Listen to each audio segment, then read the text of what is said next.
Boa noite, Rodrigo. Boa noite, Rodrigo. Oi, João. Tudo bem? Tudo bem, e você? Tudo jóia. Conseguiu entrar tranquilo hoje? Por enquanto tá.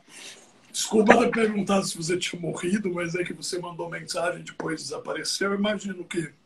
Bom, eu acho que se eu tivesse morrido, era mais fácil de eu responder, porque eu acabei de ver a mensagem que você mandou. Enfim, bom te ver, fico feliz em te ver aí. Já jantou hoje ou vai deixar para jantar depois? Não, depois... Tô aqui mastigando gengibre. Nossa, mas tá animado para comer um gengibre numa hora dessa. Oh, toda a força do mundo pra gente falar Da sobre a monarquia? monarquia. O pessoal tem me perguntado muito se eu sou monarquista. Eu falei assim, não, eu sou de esquerda e não sou monarquista, né? Se bem que tem umas monarquias aí diferentes que a gente tem simpatia. Mas já, inclusive, me criticaram, né, a respeito disso. Eu falei assim, gente, eu só estou conversando sobre, né? A gente nunca pode estar fechado para nada. Eu acho que para nada que a gente possa deixar de... Não há nada que a gente possa deixar de lado na questão de aprendizado, né? Senão vai acabar virando o que acontecendo, o que a gente está testemunhando, né? No cenário nacional e no cenário internacional, né? Ficando, deixando a polarização virar ignorância, né? Até chegar num limite como o do Afeganistão. Se é que lá é um limite, né? Que a gente nunca sabe até onde vai o limite das pessoas, né? E da ignorância, né? Você está me enxergando bem, hein? Tô O enxergando pessoal está bem. entrando, está tudo Tá, bem? o pessoal tá entrando, nós estamos com 20 pessoas já. Estão todos dando boa noite, eu estou dando boa noite para vocês também. A gente só está fazendo essa introdução aqui. Na verdade, Rodrigo, eu queria te mandar, mas não vai ter como mandar aquele prato de filé JK que eu comi para você, por você, lá no JJ em Franca. E estava delicioso, diga-se de Já passagem. tinha esse restaurante na nossa época? Já o JJ ficava ali na estação. Te lembra que tinha uma agência do Banco do Brasil ali do lado do Bailão do Passarinho, lá em cima? Lembro. Continua, Nossa. o Bailão do Passarinho continua firme e forte lá. E o Barão, você viu se ainda tem? E o Barão está atendendo pelo iFood, o famoso peixe na telha está R$ 188, uma fortuna de R$ 188 para 2, 4 pessoas, depende do estômago, né? Mas o filé JK do JJ estava baratíssimo, R$ 35, aquele prato maravilhoso para uma pessoa. E se quem gosta de frango, eu gosto de frango, mas eu prefiro o original, que é de filé mignon, né? Quem gosta, estava R$ 27. Tá? O Daniel está falando aqui do bailão. Sim, é o bailão do passarinho, Daniel. Maravilhoso o bailão do Coisa passarinho. de cidade do interior, Daniel, bailão. A gente foi em vários bailões já na nossa vida. O bailão do passarinho é um como é que eu diria? É um fenômeno, não é fenômeno, mas é algo de Franca, né? É um patrimônio cultural de Franca. Que agora ele está lá na estação. Ele era ali do lado, na Praça dos Correios, né? Do Lembra som que de tinha? cristal, som de cristal. Exatamente. Agora tá. Eita, tá detonando a nossa idade aqui, né? Mas eu nunca fui ao Bailão do Passarinho, diga-se de passagem. Isso eu Eu nunca fui fui. no som de cristal uma vez, a gente entrou lá. Era assim, do cenário do apocalipse. Se bem que, né, hoje em dia... Hoje em dia nada mais assusta, né? Bom, pessoal, eu quero agradecer a todos. Nós estamos com 16, 17 pessoas aqui ao vivo com a gente. Né? Agradecer de verdade a todos que estão aí. Para quem está entrando pela primeira vez, eu sou o João Marcelo, eu sou advogado, eu atuo aqui no interior de São Paulo, na região de Campinas. Também atuo em Brasília e agora em Florianópolis. Tá?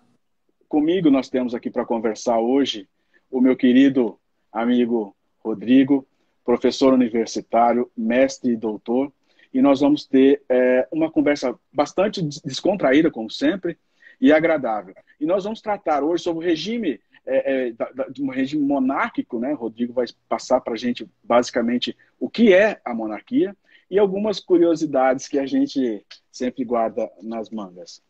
Rodrigo, a palavra está contigo. Boa noite. Boa noite, João. Boa noite a todos que estão aqui nos ouvindo, alunos, ex-alunos, amigos que se conectaram aqui na noite de hoje para escutar esse bate-papo, né? Meu agradecimento ao João, o João que tem essa iniciativa já, né? Nós temos já, vocês podem ver que nós temos outras conversas já gravadas, né? Temos sobre Roma, sobre Idade Média, sobre escravidão, né? Sempre com os alunos participando e tal. Isso é muito interessante, porque vai compondo, João, talvez algumas coisas que eu sinto que os meus alunos acabam tendo falta, é, por falta de uma formação de cultura geral. E as faculdades são cada vez mais técnicas, né? Se aprende só o que está no código, o que está na doutrina e etc. E aquela formação mais humanística às vezes fica de lado, né? Nós escolhemos o tema da monarquia hoje, nós vamos falar sobre os sistemas monárquicos, o regime monárquico, é, é, aceitando aí sugestões para os nossos próximos encontros, né? A gente tinha programado de fazer esses encontros a cada 15 dias no sábado, mas aí teve férias, teve um período aí que a gente ficou sem se falar. Mas agora, né, agora a gente pode retomar aí, dentro das suas possibilidades, né, de fazer isso aos finais de semana ou durante a semana depois da aula, né? Só para fechar aqui, Rodrigo, a gente ficou sem se falar aqui. Sim. Porque vai aparecer daqui a pouco a gente brigou, né? Voltou e está de bem agora. Não. Isso, dá o dedinho aqui. Não, a gente não brigou, mas a gente se fala praticamente todo dia, né, João? Mas várias vezes ao dia. Para ter uma coisa mais proveitosa, assim, para que mais pessoas participem dos nossos temas, né? Então, hoje eu lecionei para o 6º semestre, Direito de Família. Não sei se deve ter alguém aqui da minha sala do 6º. É uma sala fantástica, né? Eles já tinham sido meus alunos lá no começo do curso. E eu tenho salas de amanhã e depois de 2º semestre. Deve ter gente aqui, o Daniel já mencionou, né? E os meus alunos dos 5º semestres de 2ª e 3ª, deve ter alguém perdido aqui.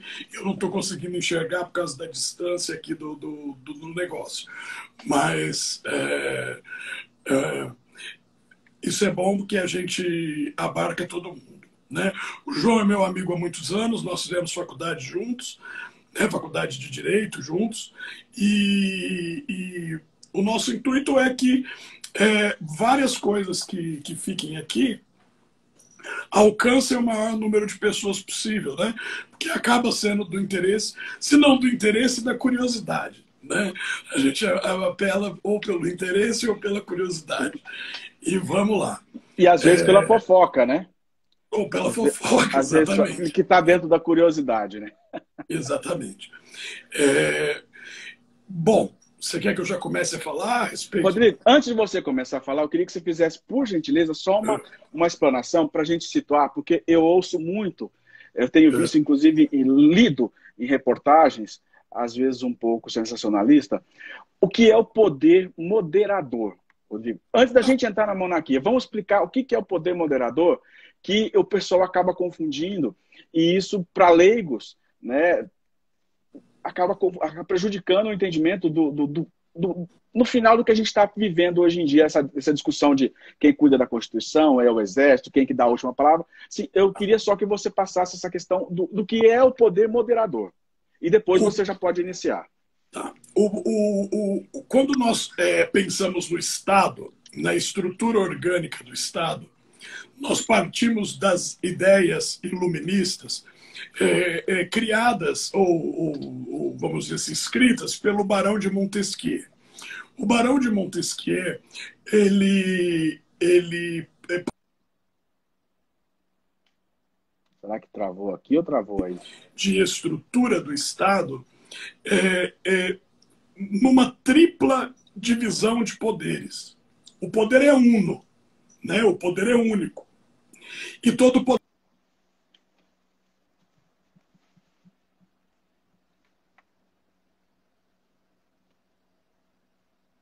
Pessoal, fui eu que caí ou Rodrigo? Vocês estão vendo? Manda coraçãozinho, mensagem aí, porque eu não sei se fui eu ou se foi ele.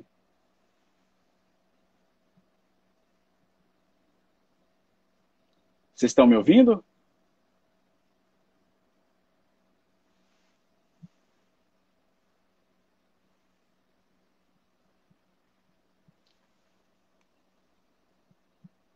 Eu vou tentar colocar o Rodrigo aqui de novo.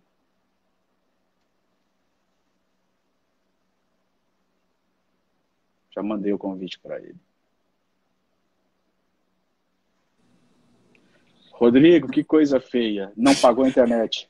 Não, eu acho que vai acontecer igual a nossa última tentativa em Belo Horizonte, começaram a hackear a aula, puseram funk e tudo assim. Não, mas tem que colocar o funk depois, né?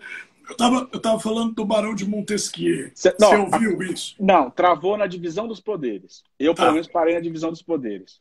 Tá. Então, assim, para que o Estado funcione em harmonia dentro de um sistema que é considerado um sistema ideal, o Barão de Montesquieu propôs que o poder que emana do povo e não do Estado, que esse poder fosse administrativamente dividido em três. O que ele chamou de poder administrativo, que é o executivo, o poder judiciário e o poder legislativo, cada um com as suas atribuições e os seus mecanismos de integração.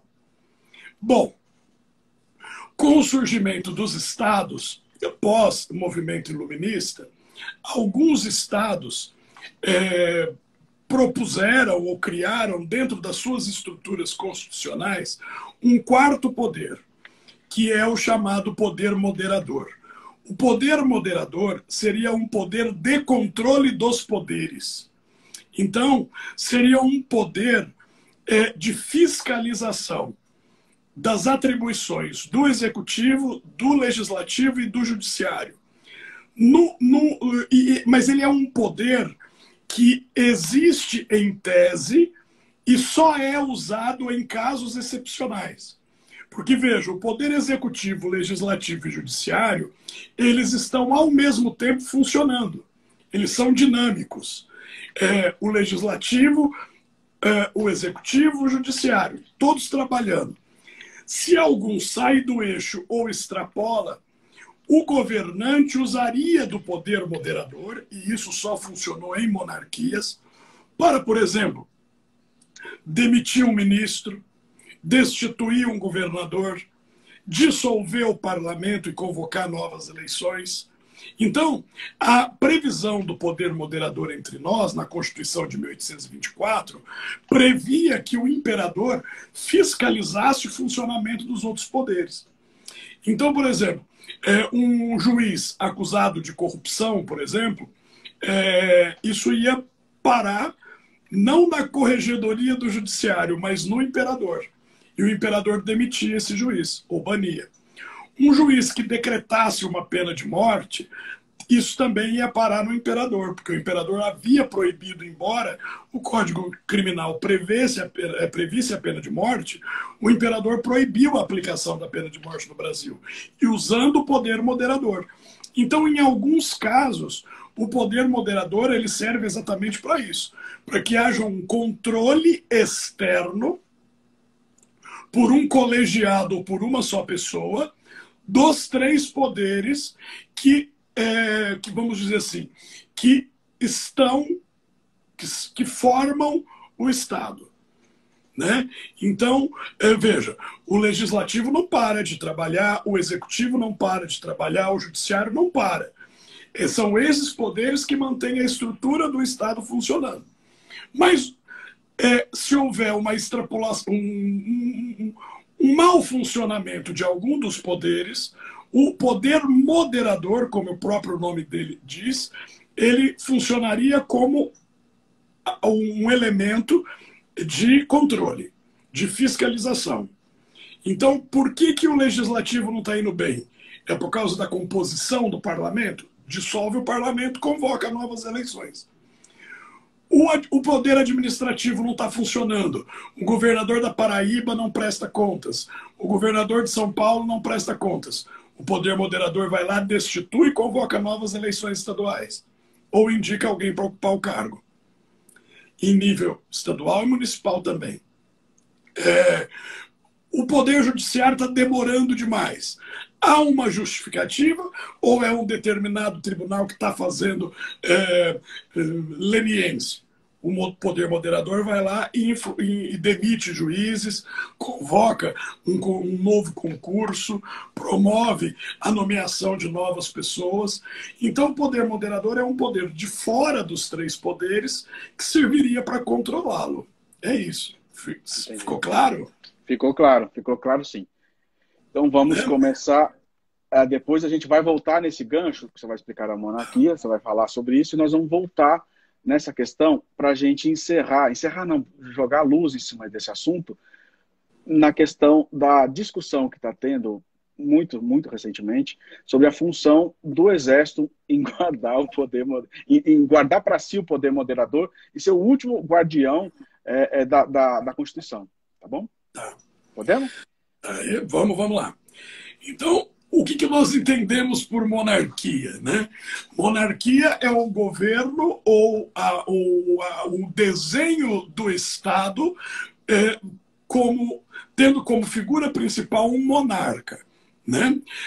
Os modelos monárquicos são medievais, né? Os modelos monárquicos que nós temos são medievais, né? Embora nós podemos chamar, né? Nabucodonosor foi rei da Babilônia, né? Davi foi rei de Israel, Ramsés II foi rei do Egito, mas a palavra rei e o conceito de monarquia na antiguidade é bem diferente daquilo que a gente entende hoje como uma monarquia viável. Não só pelo aspecto religioso, né? Porque os governantes eram tidos como emissários de uma divindade ou a própria encarnação do divino, mas também porque a administração do Estado não se dava nos moldes que surgiram na Idade Média. Então, uma vez que o Império Romano é destruído, uma vez que o Império Romano é desfeito, surgem os reinos bárbaros. Estes reinos bárbaros eram monarquias, eram pré-monarquias, vamos dizer assim. Eram estruturas que começaram nas tribos germânicas, né, entre povos como os godos, os visigodos, os vândalos, os burgúndios, os francos, os ângulos, os saxões, povos de origem étnica diferente, que se sedimentaram no antigo território do Império Romano e erigiram reinos.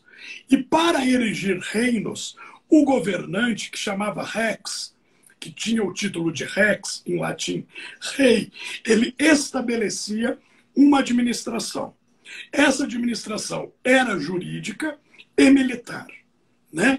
Então, a monarquia, ela ela prescinde de dois elementos principais: o elemento jurídico e o elemento militar para fazer parte da administração.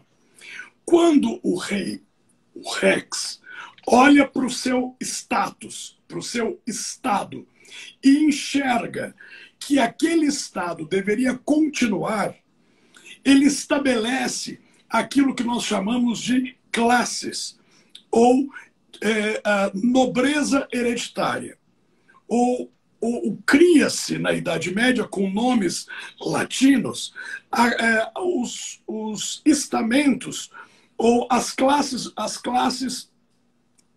nobres. Os nobres são aquelas pessoas que estão mais próximas do rei e que têm uma função de administração juntamente com o rei. Então, o rei é o principal dos nobres, né? Então ele está no topo da nobreza. Só que ele não administra sozinho e ele não tem controle na base territorial.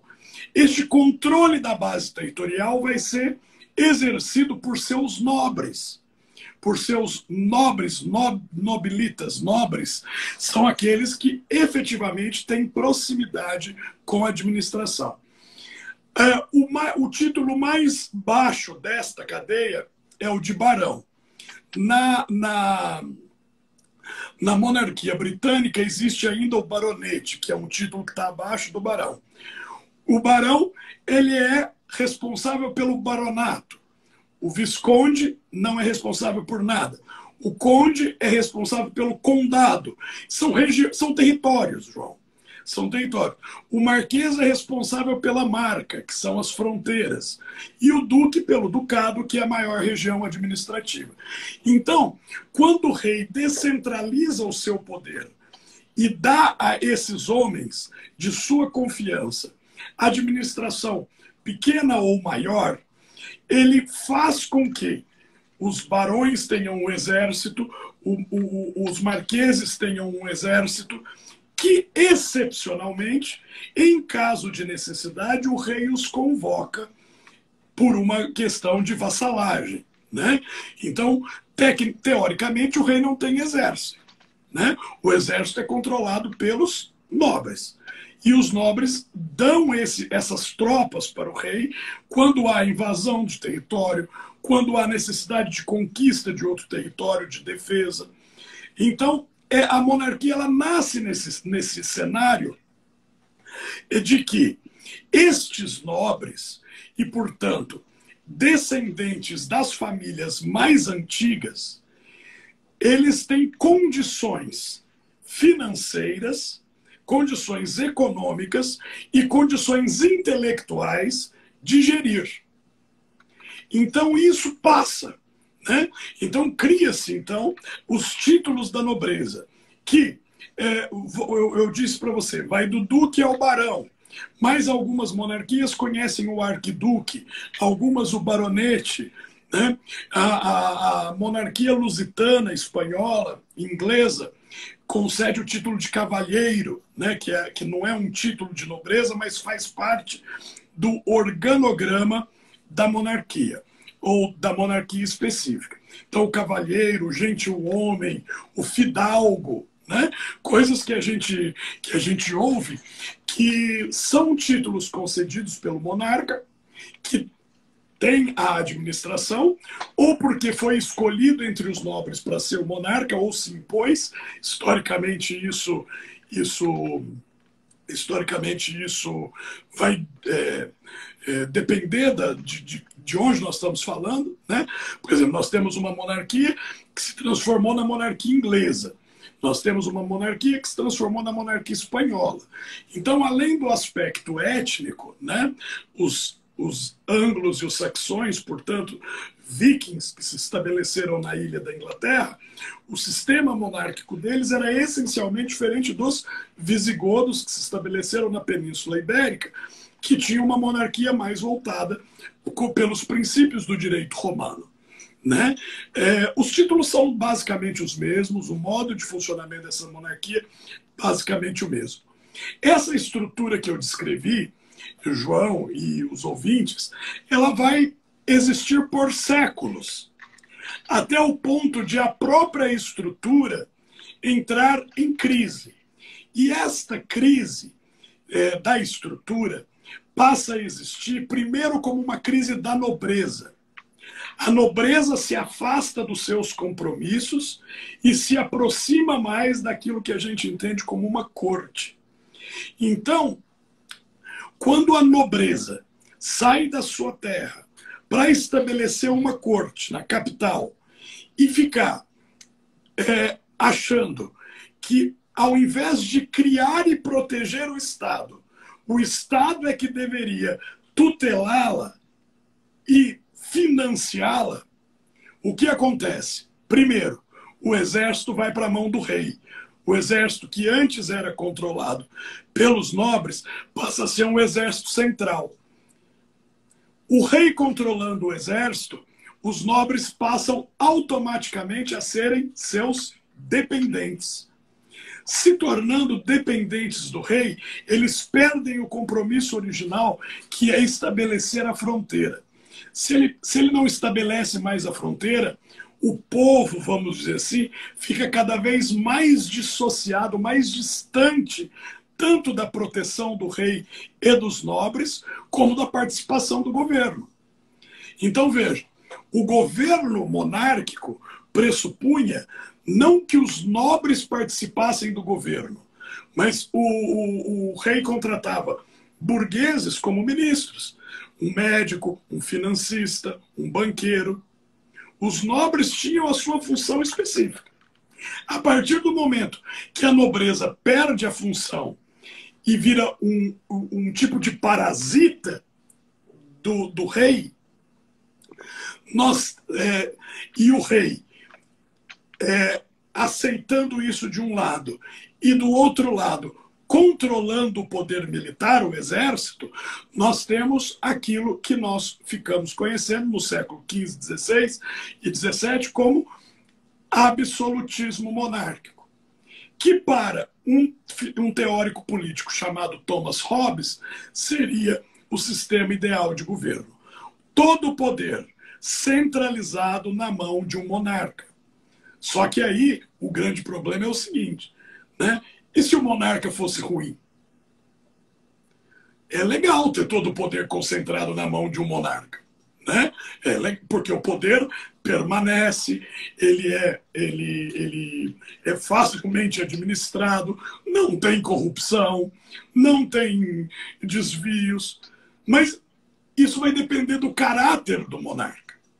Então, as monarquias absolutistas, todas elas, vão ser questionadas pelas revoluções populares ou pelos levantes populares, orquestrados ou não pela burguesia comercial. Então, quando o povo, entre aspas, o povo e os burgueses se sentiram na condição de poder questionar o status quo, todas as monarquias absolutistas caíram. Ou elas se reinventaram de outra forma, ou elas acabaram. Né? Então, quando a gente fala de iluminismo, eu falei do Barão de Montesquieu, mas também falo de Jean-Jacques Rousseau, de Denis Diderot, de Maximilien Robespierre, de Thomas Hobbes, de John Locke, de David Hume, de todos os grandes filósofos e teóricos do século XVII e do século XVIII, nenhum, tirando Hobbes, olhava com bons olhos as monarquias absolutas. E as monarquias absolutas terminam todas, né, com o fim das guerras napoleônicas no começo do século XIX. Então, o século XVIII e o século XIX, eles serviram para o questionamento do Ocidente, estou falando da civilização cristã, né, sobre a funcionalidade de uma monarquia. Alguns estados apresentaram um novo modelo monárquico.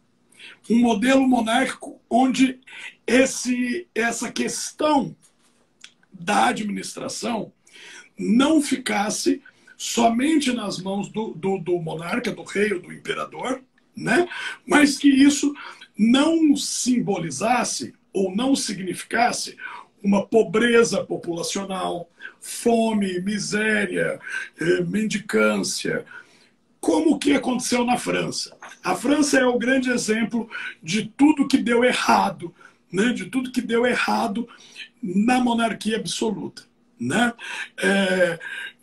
Ou seja, o estabelecimento de uma monarquia para simplesmente a manutenção do rei e da sua corte perdeu o sentido.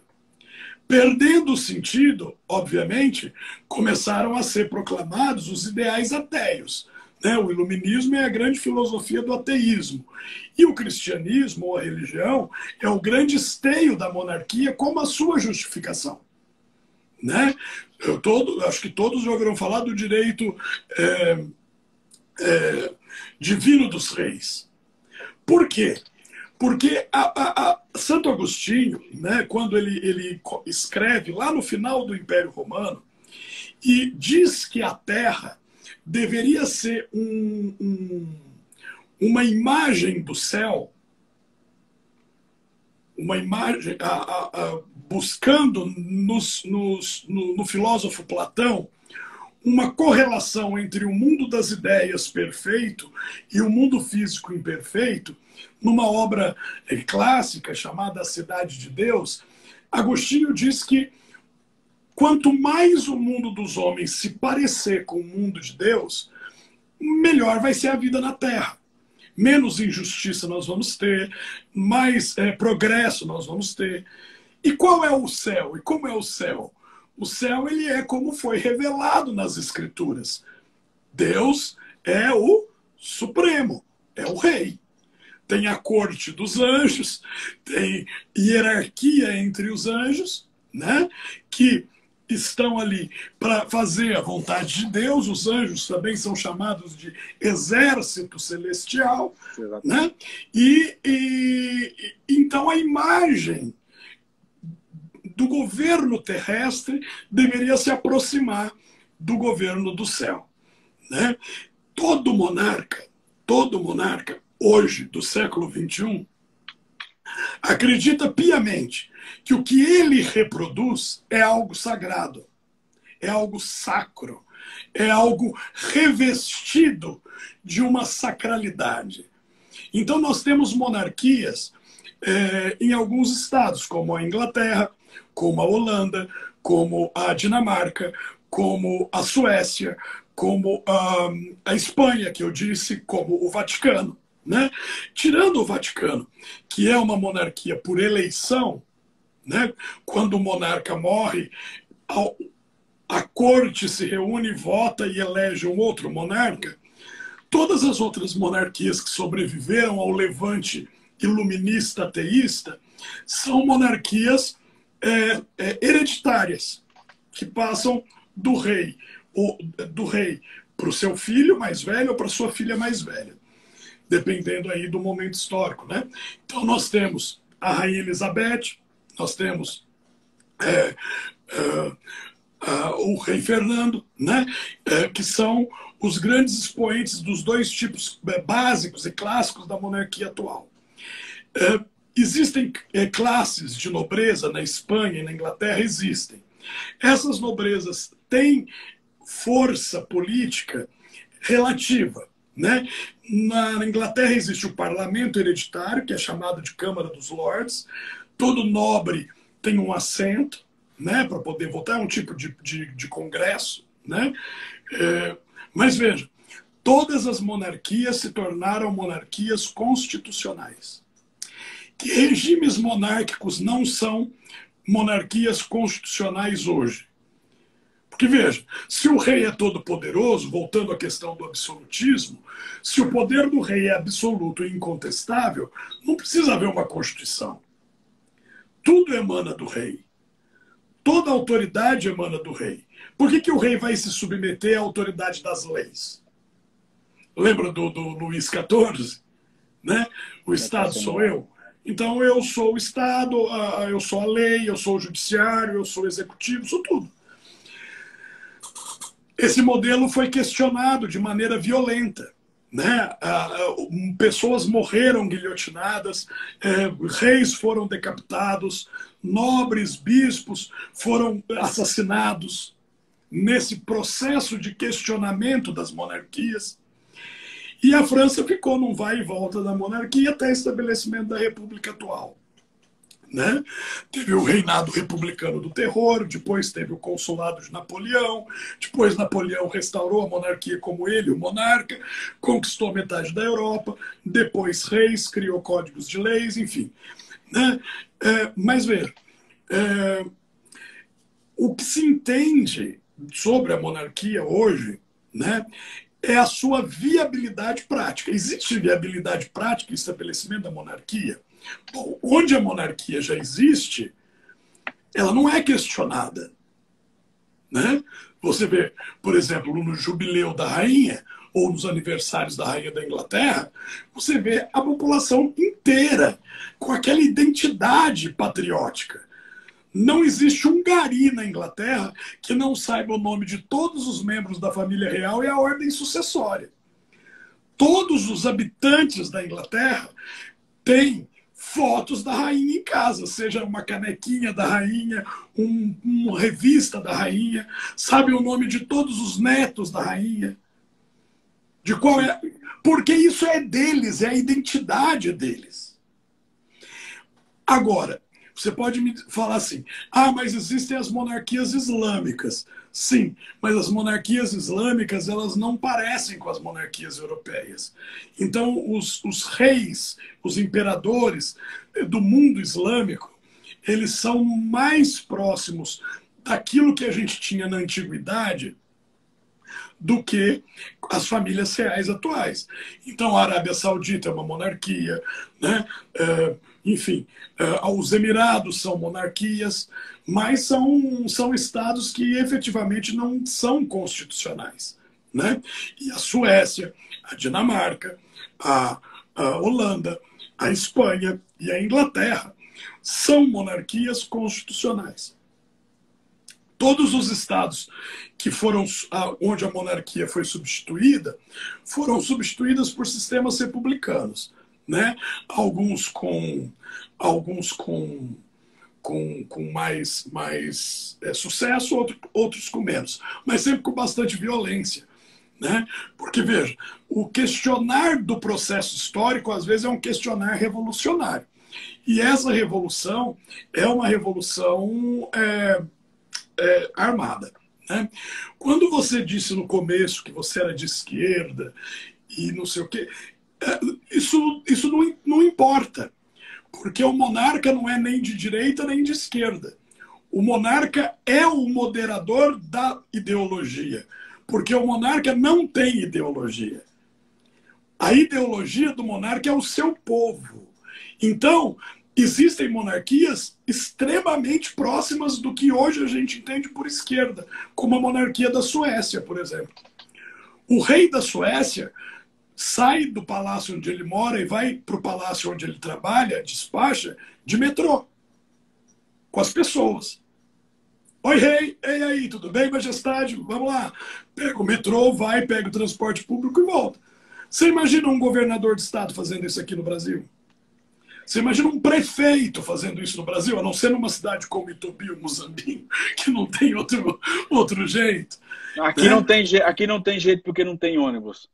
E não tem metrô tampouco. Porque você percebe, por exemplo, que as repúblicas criaram castas que não são da nobreza hereditária, mas que parasitam o Estado para a sobrevivência.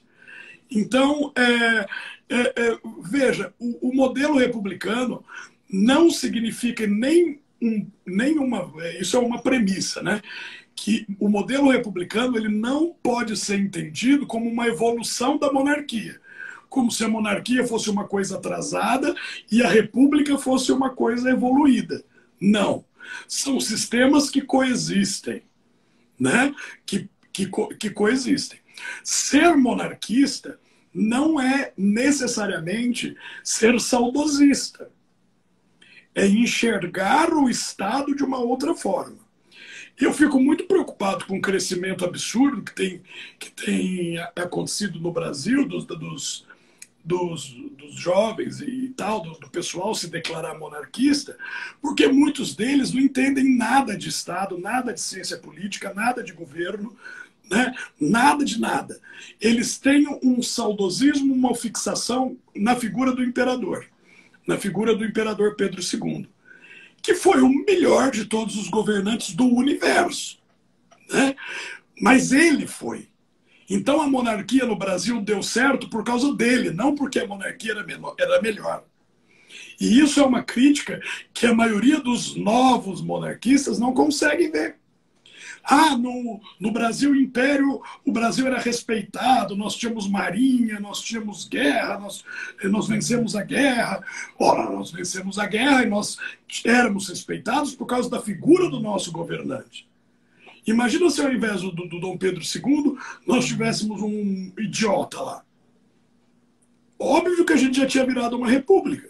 Porque, veja, quando o monarca entra em conflito com os donos do poder, ocorre uma ruptura do tecido político a tal ponto de o monarca ser deposto e ser mandado embora do Brasil pela própria elite que deveria servir-lhe de apoio para o governo.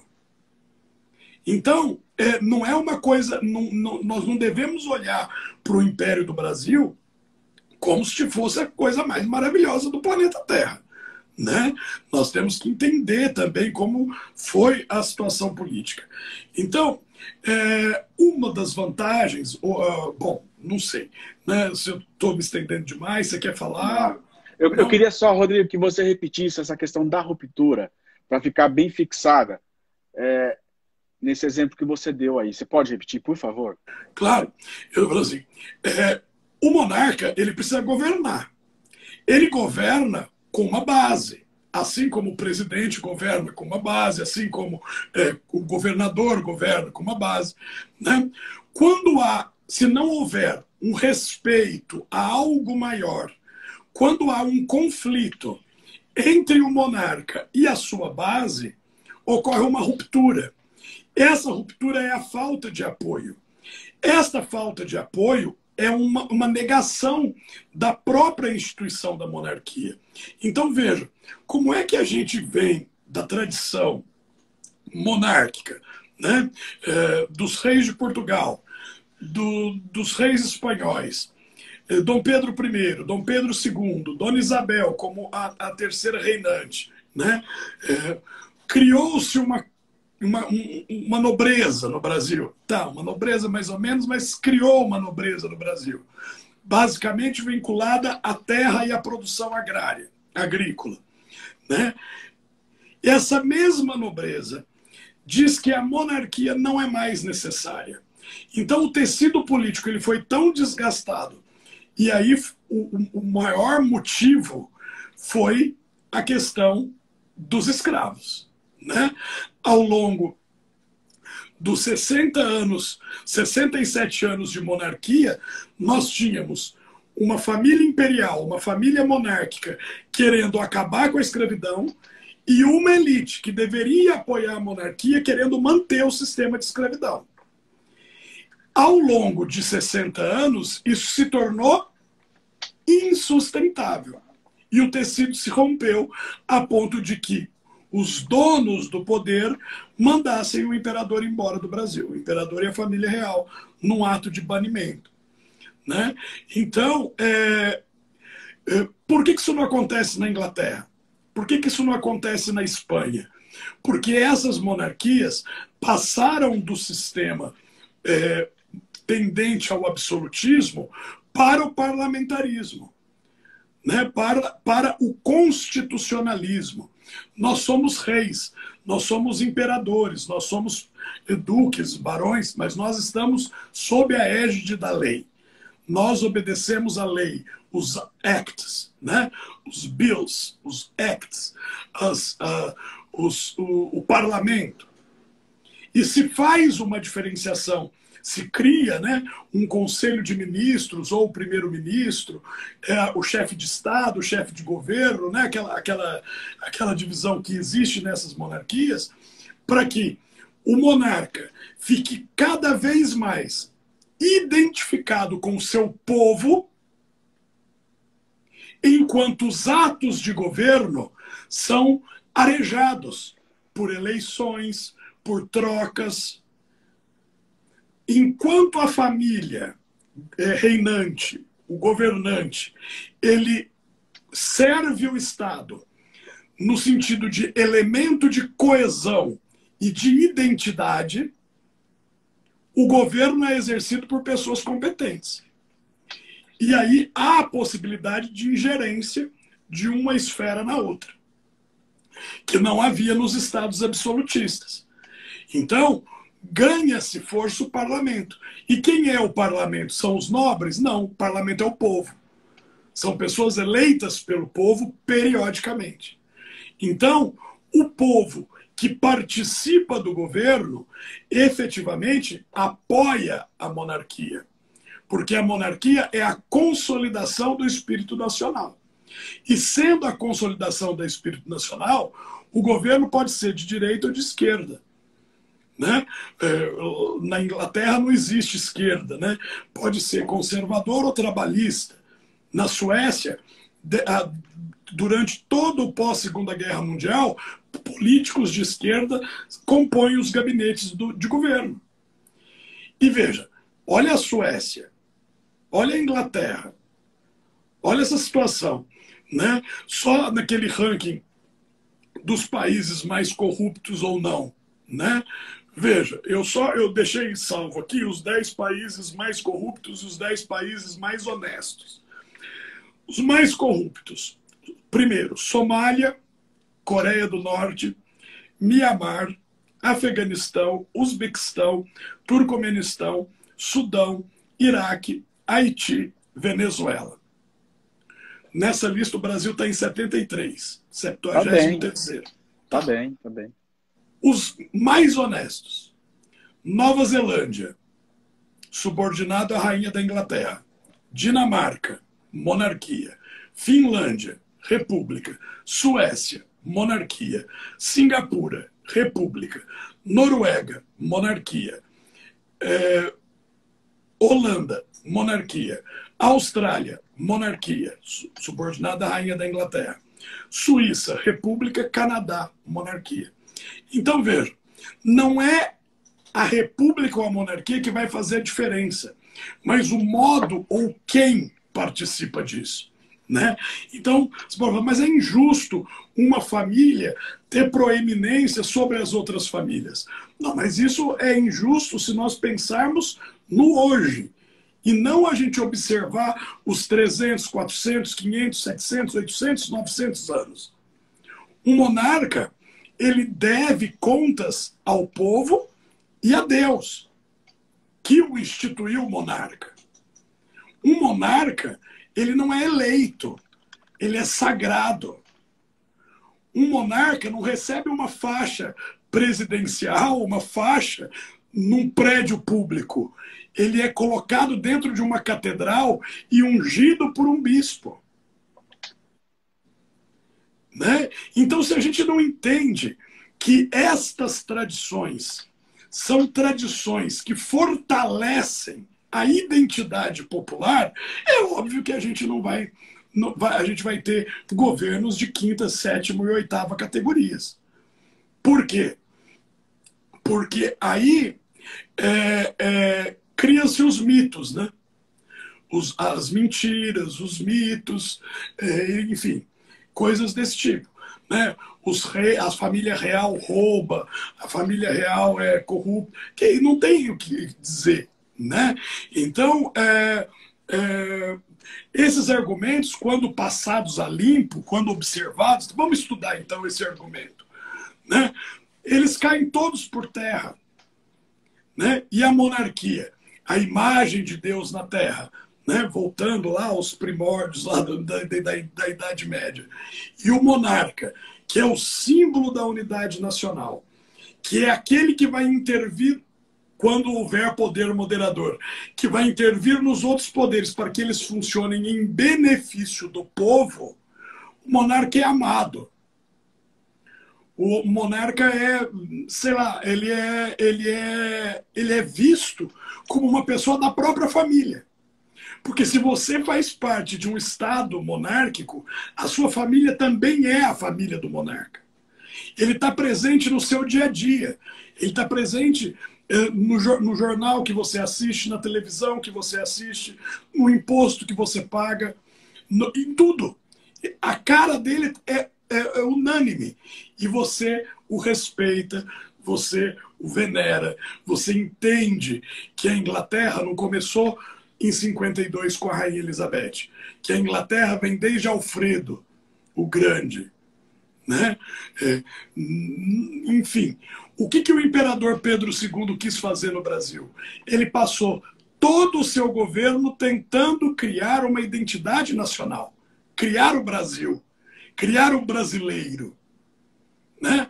O pai dele, Dom Pedro I, quando foi coroado com o símbolo dos Bragança, né? O dragão, a esfera armilar, né? O brasão do Império, ele tinha na sua gola uma mursa de penas de tucano. Dom Pedro II valorizava a questão do indígena, a questão da abolição, a questão dos transportes, né? Eu estou falando de Dom Pedro II, mas da família como um todo, né? Você já viu? Olha que situação, né? Um conde inglês passando no Brasil, né? Passando pelo Brasil na época do Império II, de Dom Pedro II, e vendo a corte, que não tinha festa, não tinha baile, não tinha nenhum gasto desse tipo, né? Que era diferente da corte da França, dos Luíses, etc., do cardeal Richelieu e tal. Falou assim, meu Deus, o monarca, o imperador do país mais rico é um pobre, vive como um pobre. E ele fazia questão de viver como um pobre para simbolizar a questão da austeridade da monarquia. Olha como ele era avançado, como ele entendia. Né? Ele vendia todas as joias da família imperial foram vendidas para controlar e criar açudes no Ceará, que estão abertos até hoje, reservatórios de água abertos na época do Império, que ainda hoje matam a sede das pessoas no Nordeste, para alforriar escravos, para mandar estudantes pobres do Brasil para a Europa para fazer uma especialização em medicina e direito, em engenharia e voltar. Né? Então, isso é basicamente negligenciado no ensino da história, ou foi negligenciado vamos dizer assim, da geração dos nossos pais até a nossa, porque era do interesse do governo que quando o artigo da Constituição que previa que o povo deveria ser consultado para saber se a monarquia voltava ou não, que todo mundo olhasse para a monarquia como uma coisa, já passou, e não ter as informações. Hoje, depois do advento da internet, principalmente do ano 2000 para cá, fica muito difícil você mentir sobre um fato histórico. Né? Todo mundo que tem boa fé de pesquisar consegue, mas os nossos pais não foram educados assim. Nossos pais foram educados no regime militar. Né? Nós pegamos a transição. Nós entramos na escola, o regime militar já tinha acabado. Então, o que é se ensinar para as pessoas? Não ensinar nada.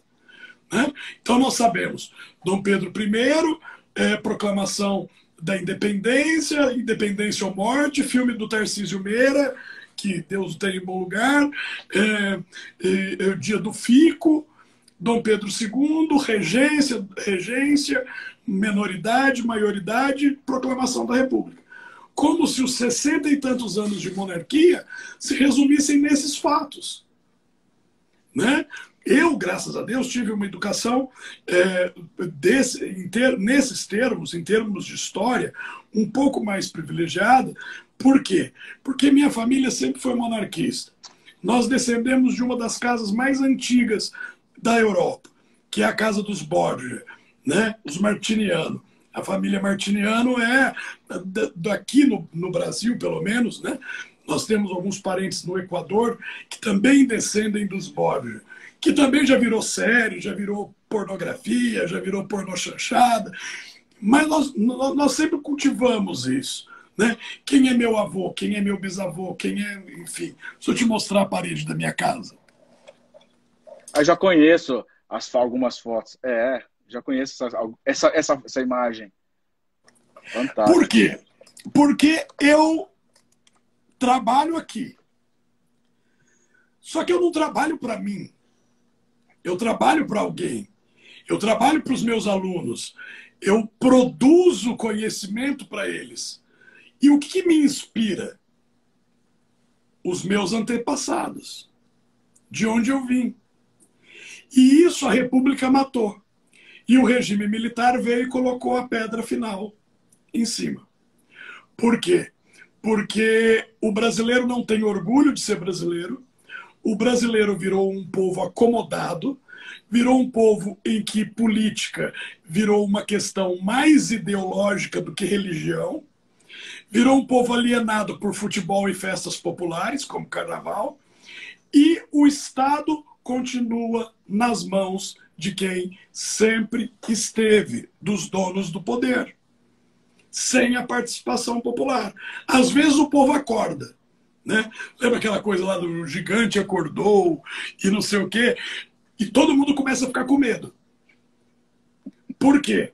Porque assim como está escrito no artigo 1º da nossa Constituição Federal, todo poder emana do povo. E em seu nome é exercido por meio de seus representantes legais. Às vezes o povo quer cobrar. Não sabe como, não tem educação política, não tem educação histórica, não tem educação moral, não tem educação jurídica. E aí, essa república, que nasceu de um golpe militar e só sobreviveu por uma sequência de 130 anos de golpes militares, acha ou conclui que o exército é o paladino da moral ou o controle do Estado.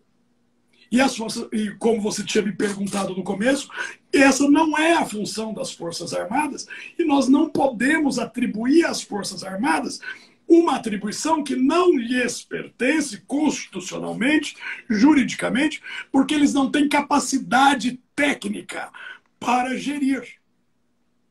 Eu mando o marechal conduzir a tropa para lutar, para proteger a fronteira, para combater o crime, combater o tráfico internacional, defender a soberania. Eu vou colocar um general para ser ministro da Saúde, João Marcelo? Já não presta muito, né? E ainda para ministro de saúde. O que é isso?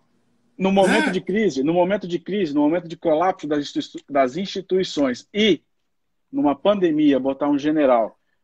Não, eu vou ficar um pouco quieto com isso daí, Rodrigo. Mas assim, não vamos nos exaltar. Eu tenho algumas perguntas que o pessoal fez e eu tenho uma pergunta que já me fizeram, que é o seguinte: a gente teceu, na verdade você teceu alguns comentários da natureza teocrática, vamos dizer assim, da monarquia, né?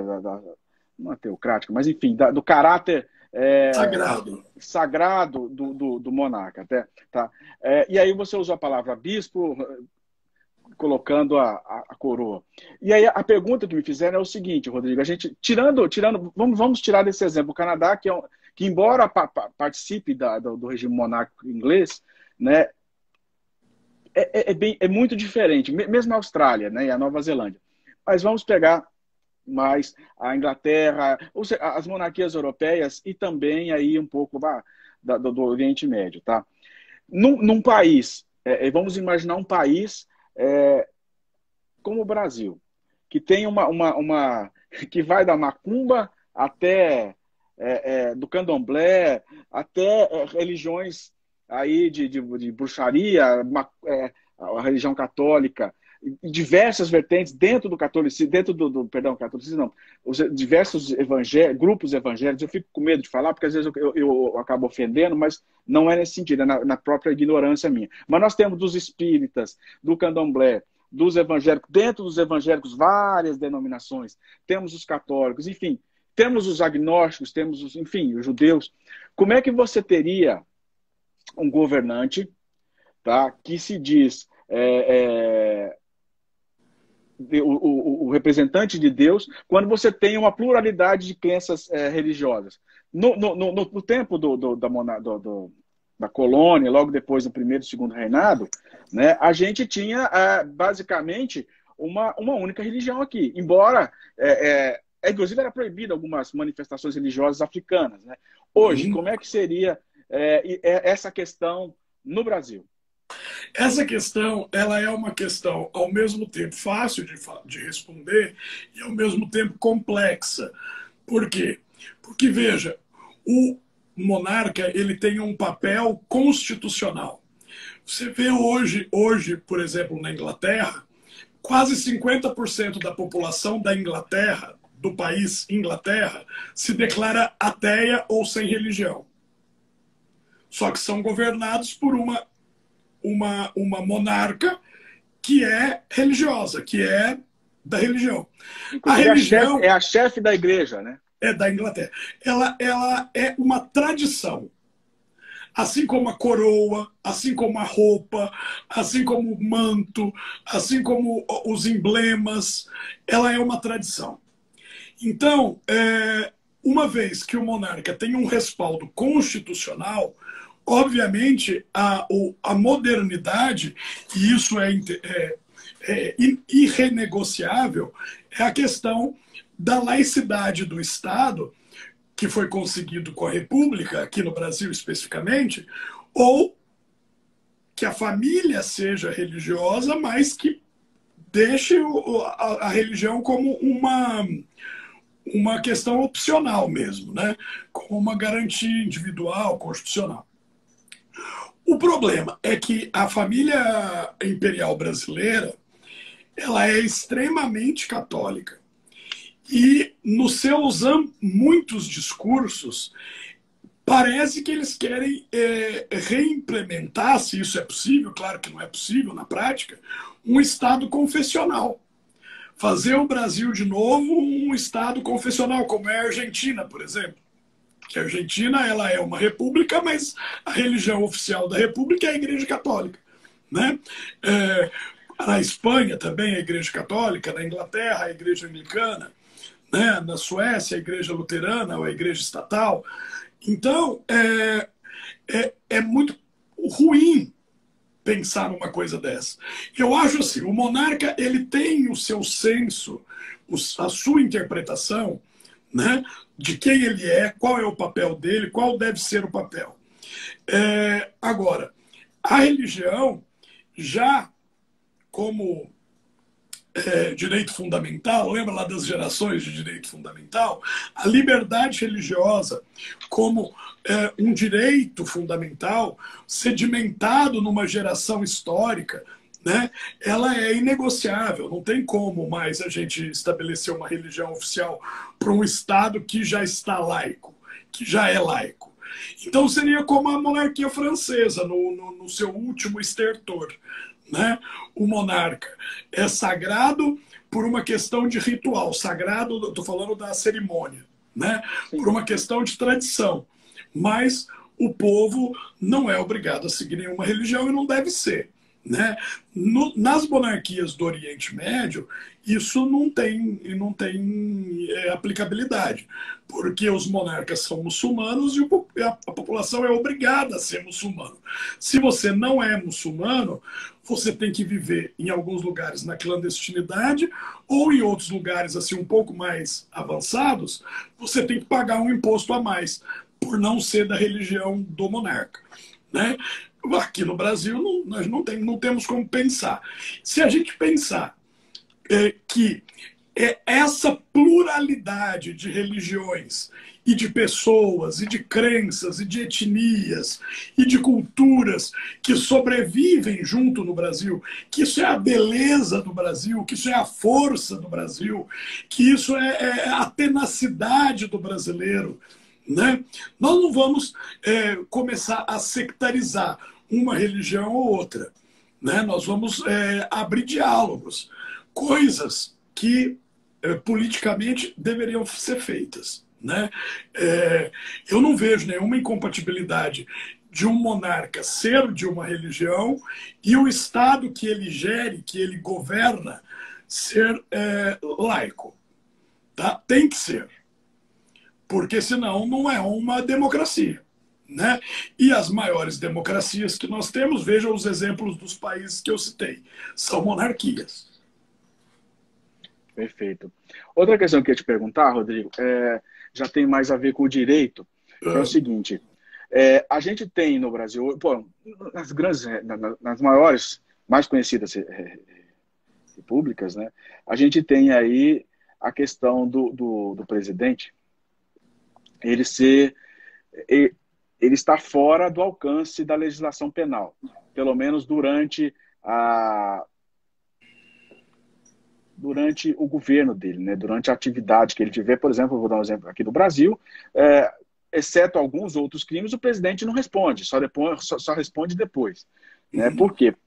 Porque entende-se que no Brasil hoje um presidente pode ficar aí 8 anos, né, dentro das regras constitucionais, hoje até 8 anos, sendo renovado aí no caso de 4 anos, no caso de uma reeleição, e a gente já vê aí um volume grande de crimes que esse presidente já tem cometido, né, teoricamente tem cometido, e ele responderia caso o Congresso aprovasse, na verdade a Câmara, né, aprovasse não os crimes de responsabilidade, os crimes comuns aí, aprovasse a abertura do inquérito e tal, ou então acabando, foi o exemplo do Temer, acabando o governo dele, acabando o mandato, ele responderia como qualquer outra pessoa. Tá?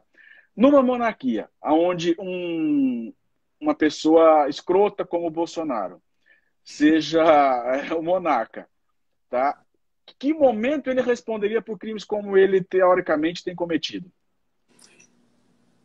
Olha, sem que houvesse uma ruptura do Estado, tá? Vamos imaginar então que esse governante ele seja de uma família que está governando o país há muitas gerações. Sim. Quem julga o monarca? O parlamento. Né? Por crime comum também. Por crime comum. Né? Por crime comum. O que aconteceu, por exemplo, com a princesa da Espanha? Foi processada e condenada por corrupção. Né? A situação do rei ficou tão insustentável que o rei renunciou. Porque viu que a sua família estava misturada num lamaçal de propina. E aí o príncipe de Astúrias, que é o Fernando, que, vamos dizer assim, simbolizou uma renovação da monarquia espanhola, ele reviveu.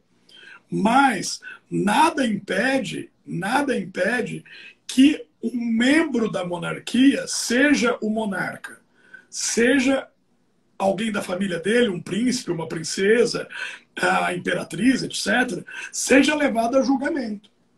Né? Por quê? Porque antes do absolutismo existe a lei. Essa que é a questão. A nossa república, João, ela criou castas, e eu estou repetindo isso, porque, veja, o foro privilegiado, o que é isso? Essa questão do presidente não poder ser processado judicialmente durante o mandato, por exemplo, né, isso cria algumas anomalias que nos remetem aos estados absolutistas. Você pensa, quando aconteceu isso na história? Aí a gente pensa, em 1600? Em 1650?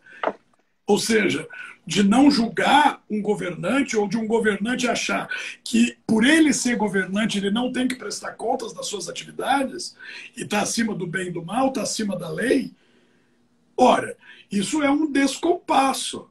Só que é um descompasso histórico, filosófico, e é um descompasso, infelizmente, que é abarcado pela nossa Constituição e pelo nosso direito.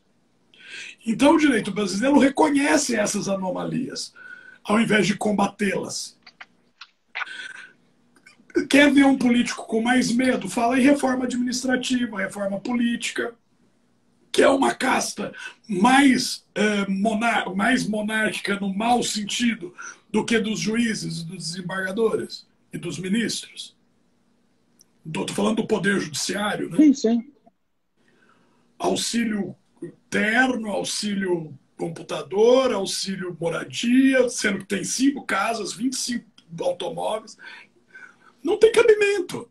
Não tem cabimento que a estrutura do Estado, principalmente no Estado em que há um número muito grande de pobres, como o Brasil, de pobres e miseráveis, continue gastando dinheiro público para sustentar mordomias que não fazem o menor sentido.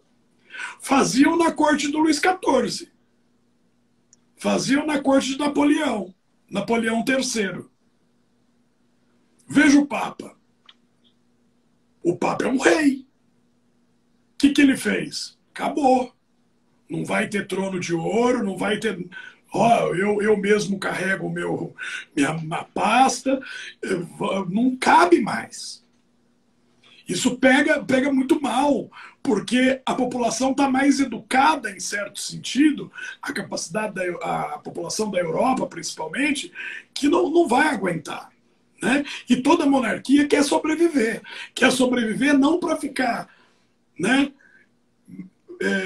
nadando no dinheiro do povo, quer sobreviver por causa da sua função histórica, o seu destino religioso, a sua estrutura de elemento de coesão da nação.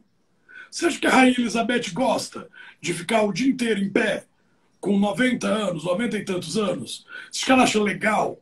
Não, mas é o dever dela. É o dever dela. E ela está ali representando o povo inglês e toda a comunidade das nações que se submete à autoridade dela.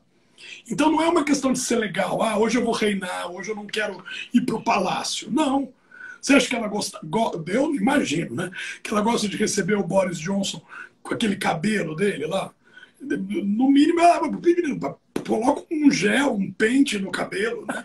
Mas não, ela recebe semanalmente, né? Como ela tem recebido todas essas pessoas. Agora, se a gente não olhar para o Brasil com responsabilidade administrativa e fiscal, nós vamos estar perpetuando essas desgraças, João. E aí não tem condição. Não vai ter distribuição de renda, não vai ter investimento em infraestrutura educacional, saúde, segurança, e nós vamos ficar enxugando gelo. Porque hoje é o Bolsonaro, amanhã vai ser outro. Porque o Bolsonaro não é eterno, né? Amanhã vai ser outro, depois de amanhã vai ser outro. Eles vão ter compromisso com a agenda política que os elegeram ou com o povo brasileiro que necessita? Veja, não tem como fugir. Por que você acha que a mulher do príncipe Harry fez o favor de sair correndo da família real? Conta esse bastidor aí, porque eu não sei. Né? Olha, a moça casou com um príncipe achando que ia ter vida de princesa da Disney. Que ela ia ter 1 milhão de empregadas, que ela ia ficar na banheira de ouro, que as pessoas iam massagear o pé dela. E a rainha colocou ela no lugar dela. Falou: minha filha, você é uma princesa, você é servidora do povo. Você está aqui para servir o povo britânico. E não viver dessa coisa mitológica de princesa. E aí ela caiu fora. E ele, como um bananão, foi atrás. Né? Também porque o irmão já tinha tido filhos.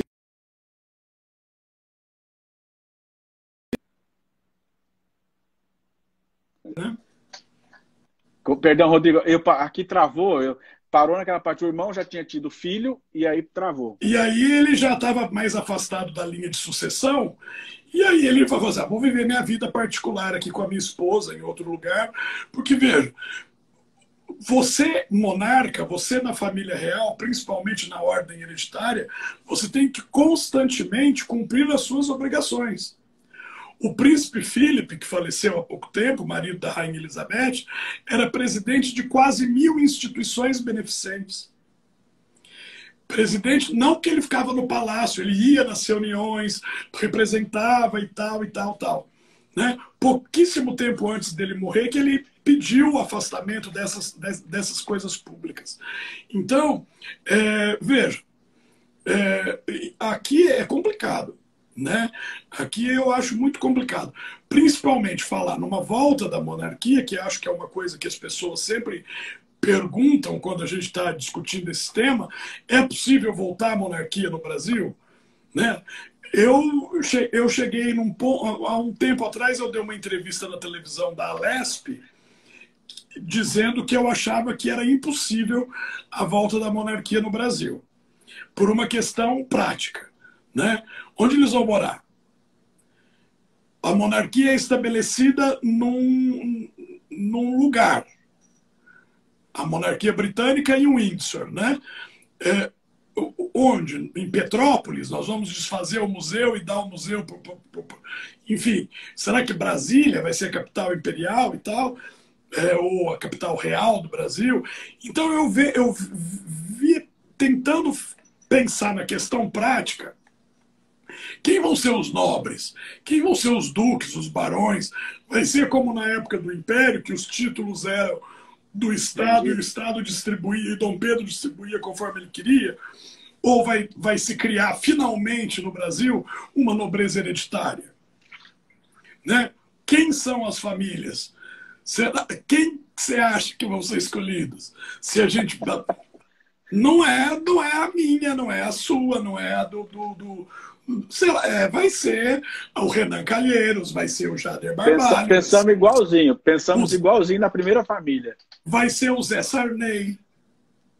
E essas pessoas não têm comprometimento com o Estado, elas têm comprometimento com elas mesmas. Antônio Carlos Magalhães, enfim, né? Eles não têm, eles não são republicanos no sentido da res pública, da coisa pública, da coisa do povo.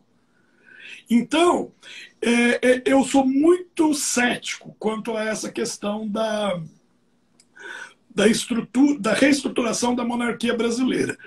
Mas, João, hoje em dia, depois de passado 3 anos que eu dei essa entrevista, e todos os monarquistas começaram a me xingar nas redes sociais, como é que você diz que você é monarquista, mas você não quer que o Dom Bertrand seja rei? Não quero mesmo, né? E sou monarquista. E sou de uma família tão antiga quanto a dele, né? Não vejo como... Enfim, mas hoje eu posso dizer para você com todas as letras. No Brasil, meu filho, tudo é possível. Então eu não vou dizer mais que não vai acontecer, porque aqui pode acontecer tudo. Aconteceu tudo, né? Tudo aconteceu.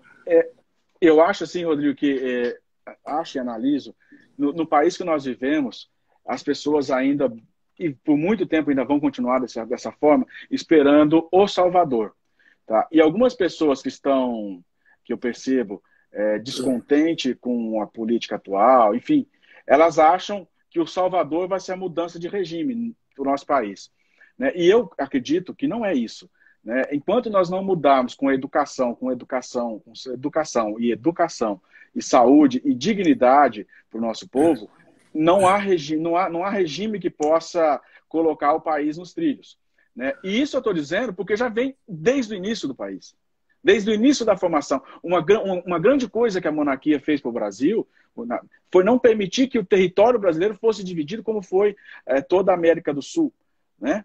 Então, assim, existiram méritos inegáveis, né? Mas o nosso povo que vive sempre esperando Dom Sebastião, né, que fica aqui, que estão esperando até hoje, então, que vive esperando Dom Sebastião voltar, mas na verdade aqui eles acham que vai ser um mito que vai vir e colocar o país nos eixos, enquanto essa população, essa sociedade que nós vivemos, essa classe política, esses estudantes que estão hoje em dia aí correndo contra a política, como se isso fosse possível, né? Como se anular o voto fosse a solução para o nosso país. Né? Então, enquanto isso permanecer, me perdoa de gaguejar bastante, porque isso me deixa bastante chateado. Enquanto isso permanecer, não existe regime político, não existe pessoa, não existe partido, não existe ninguém que vá colocar esse país nos eixos, assim dizendo. Não é uma pessoa, a gente tem que acabar com o sistema. O sistema não é o sistema da República, é o sistema do Brasil.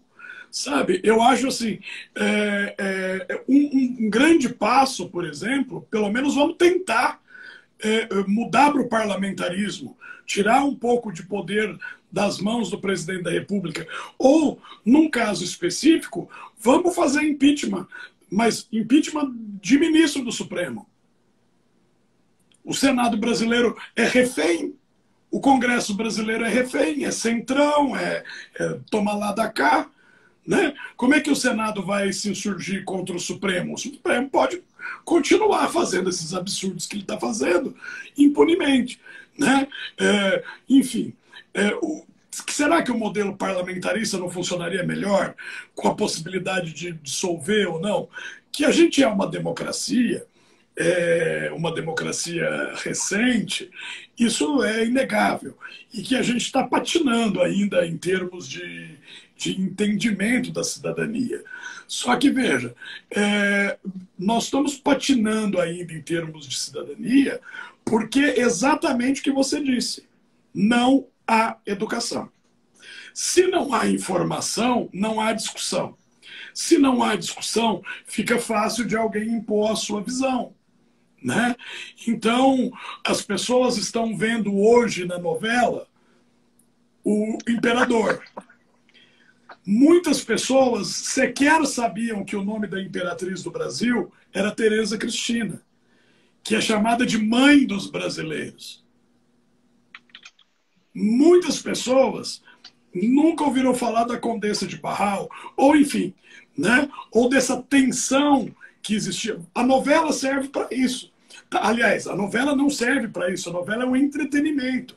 Mas muitas pessoas veem, professor, aquilo que passou na novela é verdade? Eu falei, eu nem vi a novela, eu estava dando aula, estava. O quê? Não sei se é verdade. Né? Acho que não é, não deve ser. Eu sempre parto do pressuposto que não deve ser. Mas leitura, informação, educação. A educação é um problema que é resolvido a médio e longo prazo, né? Nós precisamos investir em educação.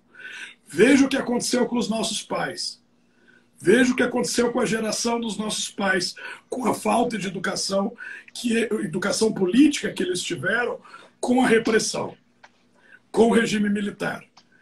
Como eles nos criaram? A gente teve muito mais liberdade que eles, né, João? Pelo menos eu vejo que meu pai... Eu fui tão reprimido que eu quero que meu filho voe. O filho voar hoje significa passar 8 horas do dia jogando videogame. Cozinhando o cérebro para isso. Então, bom, eu não sei. Eu sou professor... Eu sou professor desde que eu me formei. Eu sempre vou ser professor. Acho que eu nunca vou ter outra carreira específica, né? Então eu sempre vou acreditar que a educação é o melhor passo, né? E não vejo como, por exemplo, mudaria a Constituição, se faria uma nova Constituição. Eu não sei se isso é o melhor. Talvez se a gente pegasse essas leis, levasse a sério, cortasse os privilégios, cortasse todos os privilégios e não deixasse que um administrador da coisa pública se sentisse dono da coisa pública, talvez isso produziria alguns resultados positivos, né? Veja, por que o Brasil não caiu de vez? Por que nós não atingimos o fundo do poço? Existe fundo do poço. Existe Venezuela, existe Afeganistão. Por que a gente não atingiu isso ainda? Por causa do brasileiro.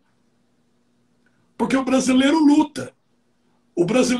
A maioria dos brasileiros gosta do Brasil. Gosta do Brasil, trabalha, paga imposto, amanhece o dia, vai trabalhar, tem noção de moralidade. Agora, se a gente esperar tudo do Estado, a gente vira Venezuela. Se a gente achar que o Estado não serve para nada, a gente vira Afeganistão. E dá poder aí às milícias extremistas. O que não fez o Brasil ir para o fundo do poço até hoje, na minha opinião, é o povo. Porque o povo brasileiro, apesar de tudo, é um povo bom. É um povo que levanta 6, 5, 4 horas da manhã na segunda-feira, né? E com toda a desgraça que vive, né? É um povo feliz, é um povo que mete o sorriso na cara e vai trabalhar. E vai. Diferente de algumas castas que podem acordar 9, 10, 11 horas, né? Não trabalham na segunda, na sexta também não. E por aí vai. Então, Rodrigo, só para a gente encerrar, você mencionou aquela parte, aquela questão do Supremo, do impeachment e tudo mais. Eu acho sim que tem que ser analisado isso daí, mas eu também sou favorável ao mandato, tá? Eu acho que isso daí talvez seja o primeiro passo. Se não querem mexer e investigar quem está no momento, que se faça então o mandato, porque daí pelo menos, né, você consegue ter uma visão de quando 4, 5, 6, 10 anos que seja. Você começa a arejar, né? É. Ele coloca gente nova. Eu acho uma boa e que não traria assim, uma mudança estrutural, né? Não precisaria fazer outra Constituição.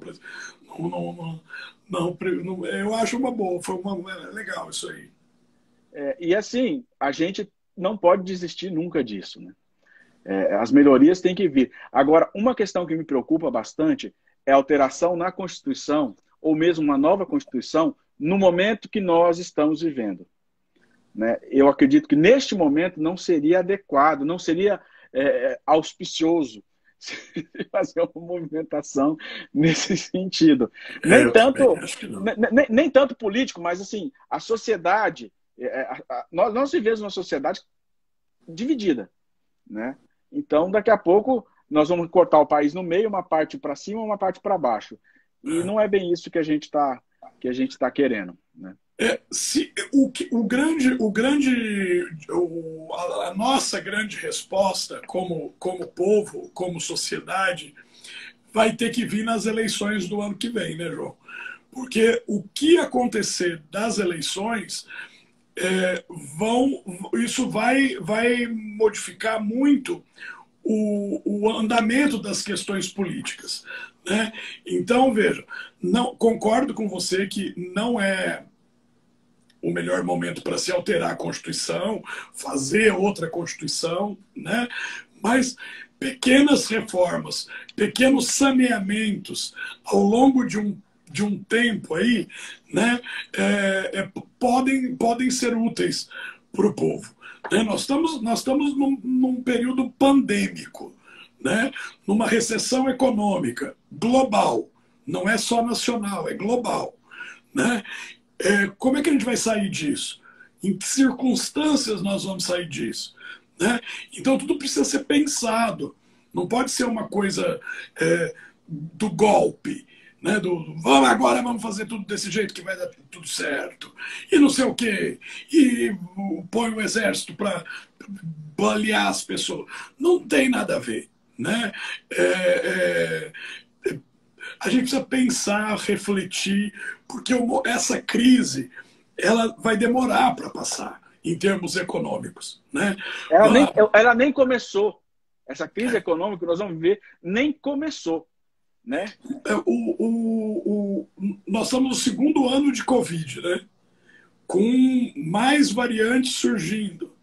Ou seja, nós não superamos isso. Né? Tá complicado. Então, a gente tem que, sei lá, eu acho, e eu digo isso para os meus alunos, né? A gente tem que se unir. Ninguém faz nada sozinho.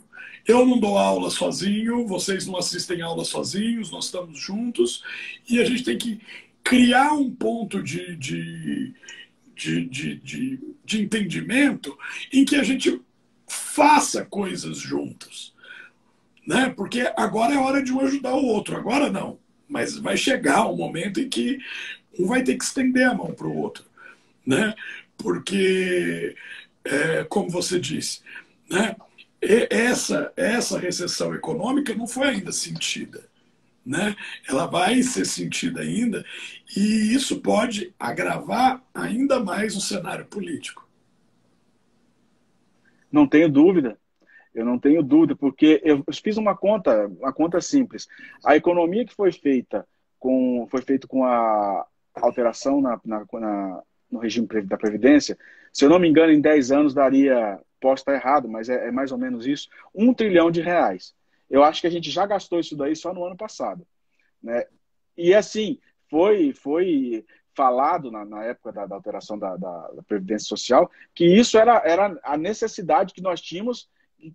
Se isso não fizesse essa alteração, o país quebraria. Então, assim, o que seria economizado em 10 anos foi gasto em um. Né? Em um. Quer dizer, não chegou nem a dar um, né? Porque nós estamos, na verdade, assim, quando a coisa quebrou, foi um pouco mais de um ano, né? Que nós estamos sentindo, nós estamos começando a sentir agora, né, o desajuste econômico. E isso nós levando em consideração a situação política que o país está, a colocação que o país está no ambiente internacional de excluído de todos os fóruns.